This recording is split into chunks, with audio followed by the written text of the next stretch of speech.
Cupid's Blame, Chapter 1. You're all my failures. Wow, a second chance at life!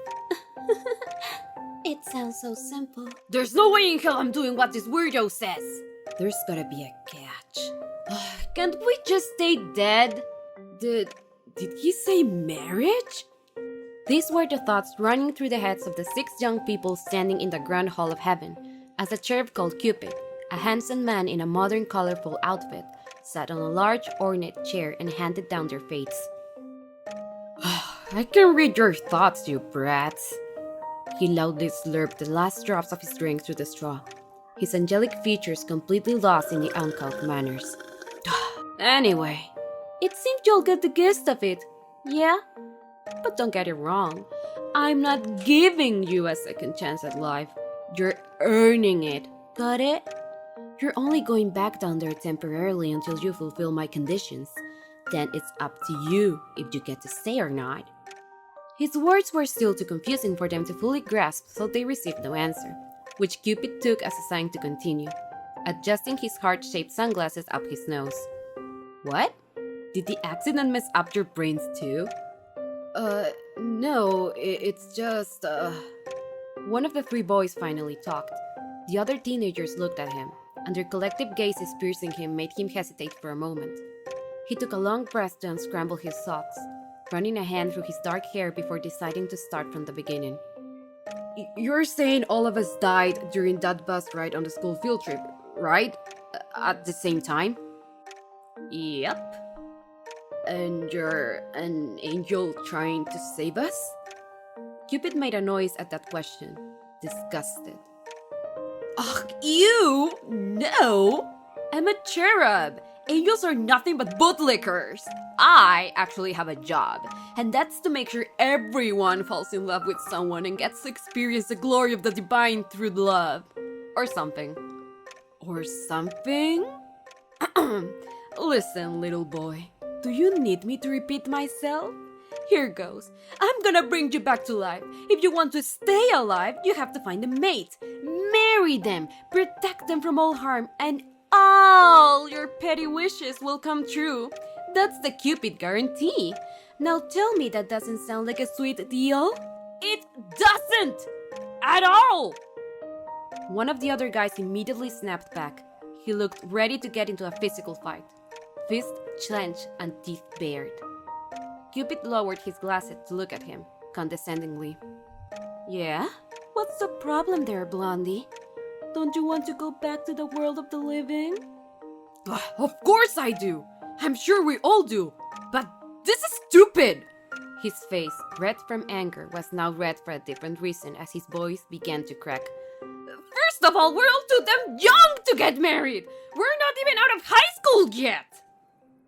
And? Cupid leans forward, gesturing dramatically with his hands. Back in the day, this was the norm.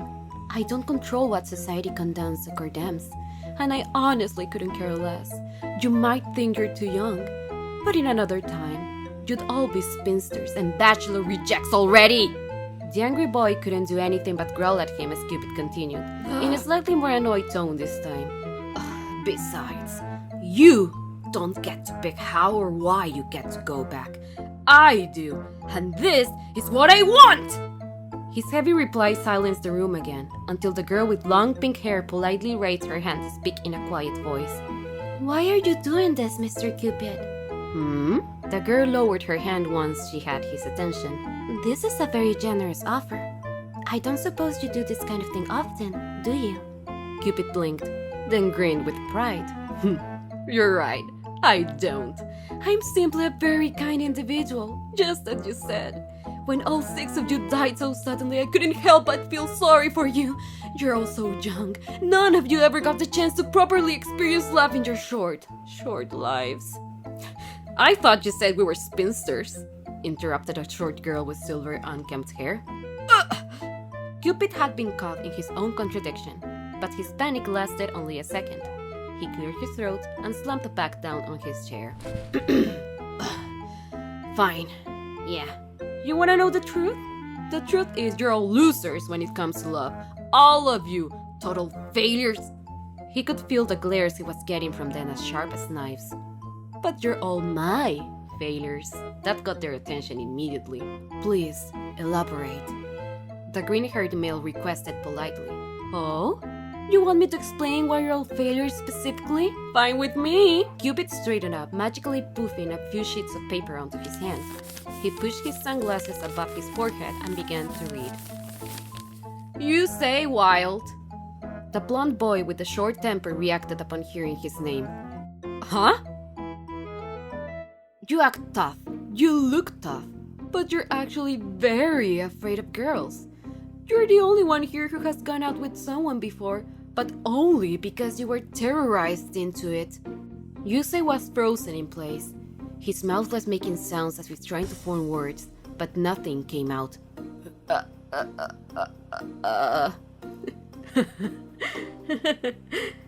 Cupid laughed under his breath, enjoying his reaction. He moved onto the second page. That brings me to Irie Carol. The polite-looking girl with pink hair blinked a couple of times. You're the very definition of a perfect girl. But deep down, you're nothing of the sort. When you like someone, you start to show your true colors. And that's made love difficult for you. Unlike Yusei, Irie simply covered her mouth daintily with her hand. Oh my. You're gonna do this for all of us, aren't you? Asked the silver-haired girl. But before she could finish her sentence, Cupid was raising his voice and calling her name. Rika Dumas! Not cute at all. No interest in her future. Only cares about skateboarding and eating fast food. So blunt and sharp that nobody in the entire world likes her. Yeah, I don't think it says that. Yes, it does. Let me see, she asked, walking straight over before Cupid raised an invisible barrier between them and Rika hit her head on it with a dry thud. Ow! I'm not done yet. Stay back, little girl. Cupid switched pages again. Who's next? Who's next? Ah yes, Julius Verne. That's you, isn't it? The boy with the long green hair that Cupid was looking at smiled at him. A smile too sly for his words. That's me. But I will deeply appreciate it if you wouldn't read your notes on me aloud. I am somewhat ashamed, you see. Excuse me? You're saying you're shy? All of a sudden? Julius simply laughed under his breath. Cupid shrugged and turned the page. I don't care. You're also a loser, and you know why you're a loser. So there's no need for me to tell you anyway. Moving on. Let's see. Rendal? The boy with the dark hair reacted to his name. Ren, you've been in love with your first crush since you were 5, and have never moved on. Rejected good prospects, and pushed away anyone that even tried to get close to you out of loyalty. Aww. The girls cooed at him. Ren avoided their eyes, feeling a faint blush creep on his face. Yet you've never told this girl how you feel despite countless opportunities. Like the loser you are. Oh. The girls traded their looks for those of pity. Ren avoided their eyes with much more purpose. And finally, Cupid switches to the last page. Emma Lovecraft, an idiot among idiots, has delusions about being a hero of justice. No sense of direction, gets distracted easily, wouldn't know if love hit her in the face. The 5 teenagers looked at each other. Was there someone like that? Irie turned to look around, but the hall of heaven was just as long, wide room that extended infinitely in all directions. And there was no sign of the 6th girl that had been with them from the start. Come to think of it, there was another girl here, huh? Rika scratched her head, looking around. Where did she go? It seemed pointless to look around in a place like that, but they couldn't help it. Disappearing in an empty place was quite a feat after all. Ram pointed his finger behind Cupid's chair, speaking calmly. She's right there, guys, he sighed. Cupid, who had also been wondering where the girl had gone, blinks at Ren pointing in his direction. He turned around to look behind him, and was immediately met with the fiery bright eyes of the missing red-headed girl, who was holding onto his chair with excitement. It gave Cupid such a scare, he dropped his drink on the pure white floor. Is it true? Can we go back? Do we get to go on the field trip after all? She leaned closer to Cupid with every question, shrinking him onto his chair until Cupid decided to remember he's a cherub, growling and using magic to float her away from him like a scrapped cat, rudely letting her plop back onto the floor next to the others. When did you get so close? Don't do that, it ruins my skincare. You'll make me regret deciding to help you. Cupid had clearly been frightened by Emma, but Emma barely seemed to care, laughing it off sheepishly as she rubbed her butt where it hit the floor. The six of them were now standing in front of him, and he couldn't help but think of his own words. These were his failures, after all, and at least he owed them more of an explanation. He rubbed his temple, exasperated, looking for the nicest way to break things up for them. Look, I was in charge of all six of you in matters of the heart, but with teenagers, I tend to, just leave them on autopilot, you see. Because you're all hormonal and your brains are everywhere except inside your skulls. So there's no point in guiding you where you're gonna end up heartbroken in a few months anyway. His non-challenge received no answer because Cupid looked apologetic, for once, so they let him continue. When you died, it was a bit of a wake-up call for me. I should have been paying attention, making sure that you all lived your life to the fullest, no matter how short. That's why I want to let you go back again and do it right this time. They all looked at each other. Ren looked at Emma, who was still on the floor, then looked at Cupid again and took a step forward. I'm sure all of us here will be grateful for the opportunity, but asking us to get married is... Well, most of us won't do it until we're proper adults. Are you saying you'll let us live that long only to, what, kill us again once we do it? Oh, Cupid hadn't thought of things that far. He rubbed his chin, pondering Ren's words while he idly used magic to clean the mess he made with his drink a moment ago. I suppose marriage is a bit unfair when presented as an end goal. Not to mention kids from your generation rarely want to get married anyway. The six of them smiled at each other, thinking Cupid was finally warming up to them. Then, he suddenly gasped and clapped his hands, as he had just had an eureka moment. I know! You'll work on an even playing field! Julius crossed his arms, skeptical. Do you mean there's something that all of us could fulfill as a condition to return to life? Cupid's smile was still there, but there was something devious to it this time. He crossed his long legs and looked at them. Listen, all six of you had one thing in common. You all experienced unrequited love when you were alive. Secret crushes, impossible loves, forbidden desires.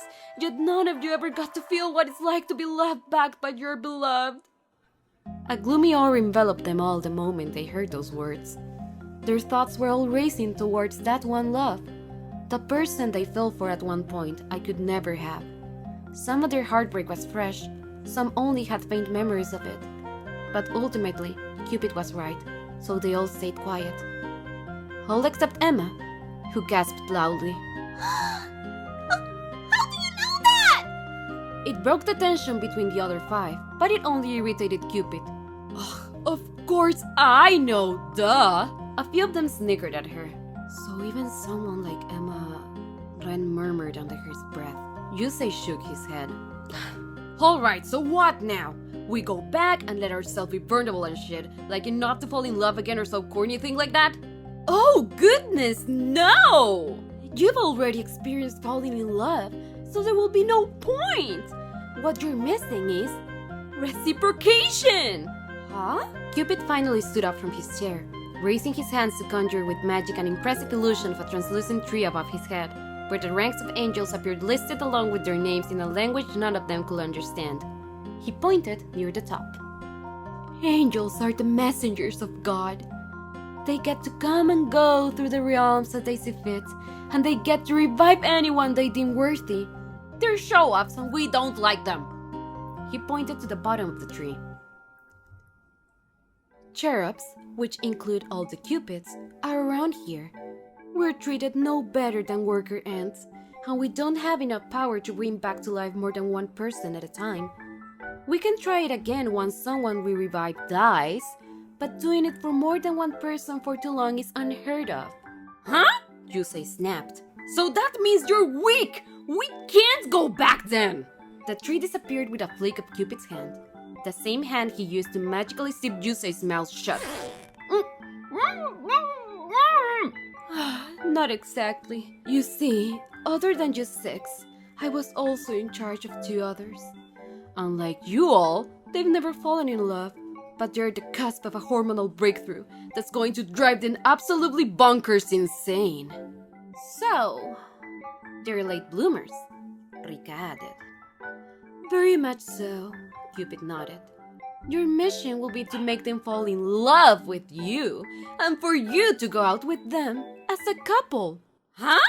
Their collective voices echoed on non-existent walls. Ren felt a cold drop of sweat fall from his forehead, the image of the girl he's been in love with in secret since he was a child breaking in pieces in his mind. That's impossible. I'd agree. Heidi tilted her head with a worried look on her face. And if there's only 2 of them, doesn't that mean... Cupid grinned, drawing a fluorescent heart with his finger in the air. That's right, darling. This is gonna be a love battle and a timer, and you will be fighting each other for another chance to live.